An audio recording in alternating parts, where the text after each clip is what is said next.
Of all the financial titans and philanthropists of the 20th century, none are more complex or mysterious than George Soros. Like Carnegie, J.P. Morgan, and the Rockefellers, he amassed billions through ruthless business decisions, only to turn around and give away most of his fortune to advance his own personal philosophy. He can move world financial markets simply by voicing an opinion, or destabilize a government by buying and selling its currency. He also pledged more aid last year to help people in Russia than the U.S. government did. But now George Soros is worried. He thinks the global economy is coming apart at the seams and that the world needs to be protected from people like George Soros. We may now think that everything is fine, but the fact is that the system is broke and it needs fixing. What you're doing is asking some form of regulation to protect the world against you. Well, I am a player, and I think all players should be regulated. There have to be rules of the game. Take 81,000 to buy. Buy 48,000.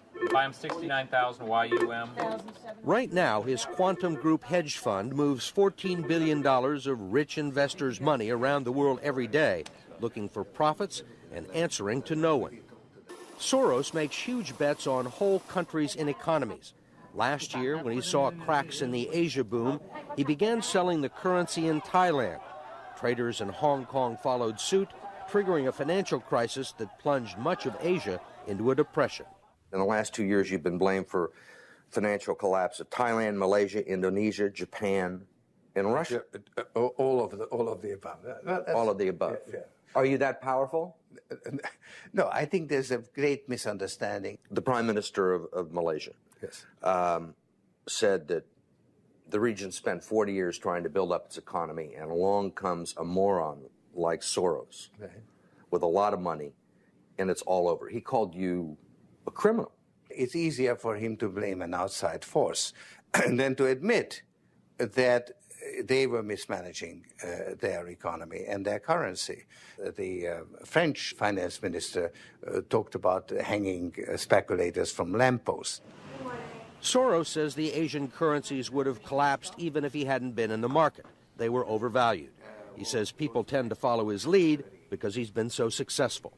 I think that I've been blamed for everything. I am basically there to make money. I cannot and do not look at the social consequences of what I do. This man is a carnivore of the first order. Jim Grant is the editor of Grant's Interest Rate Observer and one of Wall Street's most respected analysts. He never tires of watching Soros, in part because of the huge bets he's willing to place on his hunches. He has always amazed the people he's worked with at his audacity and his willingness to back up his commitments with enormous sums of money. It causes the blood to drain from ordinary mortals' faces. Like risking $2 billion in Russia. When the Russian market began falling apart in August, Soros was the country's single largest investor. He called the U.S. Treasury and asked Uncle Sam for $7 billion to prop up the ruble. When U.S. officials failed to intervene, Soros wrote a letter to the Financial Times of London saying he thought the Russian currency should be devalued by as much as 25%. A few words from Soros were enough to cause panic selling that fueled the crash. What's it like to have a statement that you make have such serious, grievous consequences? I mean, you can, it looks to me like in a number of situations, you can take a position against a currency or make a statement, and the whole country falls apart. Well, it's a tremendous sense of responsibility, actually. And it's also a humbling experience because I am actually trying to do the right thing, and sometimes what I do has an unintended negative consequence, as it did in Russia. For both the Russian middle class and for Soros, who lost his $2 billion. Whatever his motivations, no one can accuse him of greed. He's backed away from the day-to-day operation of his businesses and is giving away his billions now with the same determination that he made them in places like Haiti, a country that has less money in the bank than he does. Last month, he brought the First Lady with him for a look at some of the projects his foundation is funding. This is Mr. George Soros, and he's going to be helping the hospital. This year, Soros plans to give away almost $500 million around the world. In Bosnia, when the water supply to Sarajevo was cut off at the height of the siege, it was Soros who wrote a check to jury-rig a pipeline through an abandoned highway tunnel. $5 million up front can be more valuable than $50 million a year or two later. Ambassador Richard Holbrooke brokered the peace in Bosnia. At one point, after the Dayton peace agreements in Bosnia in 1995, for a considerable period of time, George had given more money to implement the peace agreements than the U.S. government had. He just could move that fast. In Russia, he pledged $100 million to help scientists who might otherwise have sold their expertise to bidders like Iran or Iraq. In Eastern Europe, he's educated a new generation. And in Ukraine, he spent millions retraining the old Soviet military. At the center of George Soros, there's an inherent contradiction. Which is? Which is, on one hand, you're the capitalist who does not care about the social consequences of his act, and on the other hand, you are a philanthropist who cares only about social consequences. How do you resolve the two? Recognizing that as a competitor, I've got to compete to win. As a human being, I am concerned about the society in which I live. Which George Soros am I talking to now? The amoral George Soros or the moral George Soros? It's one person. It's one person who at one time engages in amoral activities and at the rest of the time tries to be moral. To understand the complexities and contradictions in his personality, you have to go back to the very beginning, to Budapest, where George Soros was born 68 years ago to parents who were wealthy, well-educated, and Jewish. When the Nazis occupied Budapest in 1944, George Soros' father was a successful lawyer. He lived on an island in the Danube and liked to commute to work in a rowboat. But knowing there were problems ahead for the Jews, he decided to split his family up. He bought them forged papers, and he bribed a government official to take 14-year-old George Soros in and swear that he was his Christian godson. But survival carried a heavy price tag. While hundreds of thousands of Hungarian Jews were being shipped off to the death camps, George Soros accompanied his phony godfather on his appointed rounds, confiscating property from the Jews. These are pictures from 1944 of what happened to George Soros' friends and neighbors.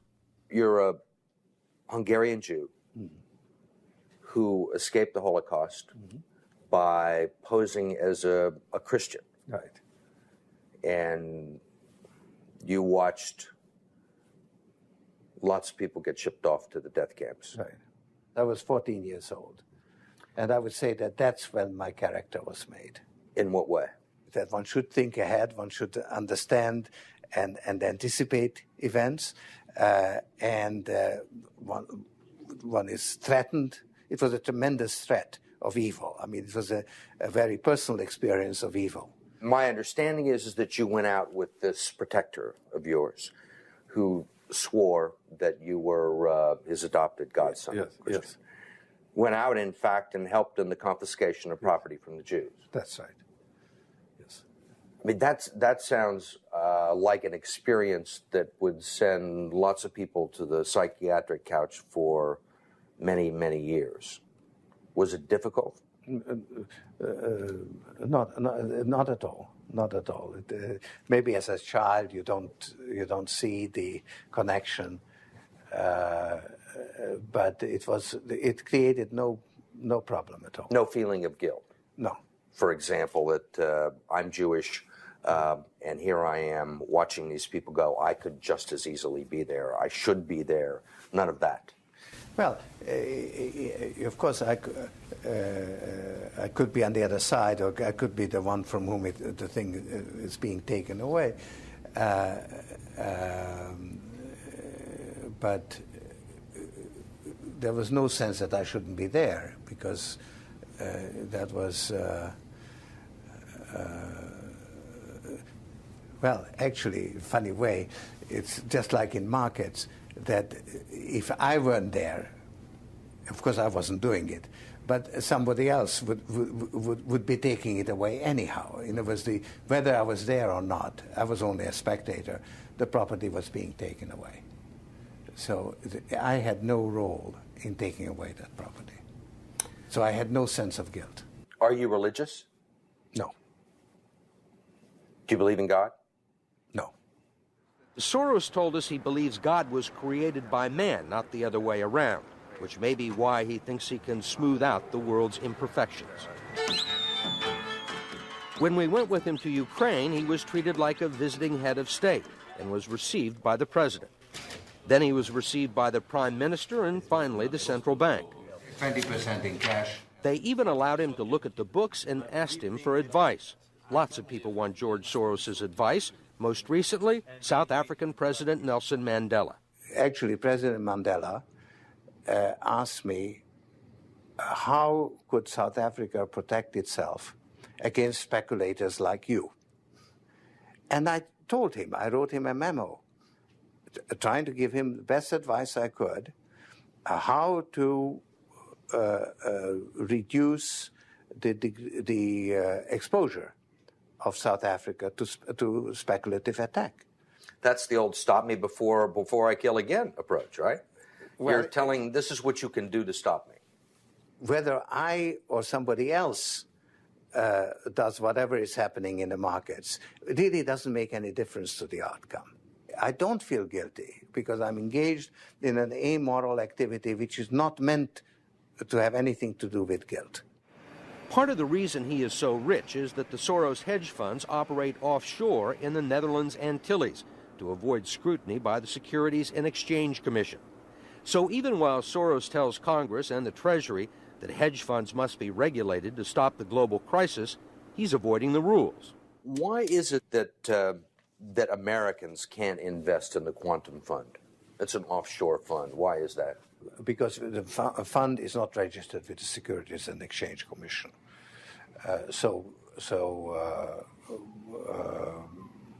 We are not licensed to do business in the United States. That's right. Because? Because we are not registered with the Securities and Exchange Commission.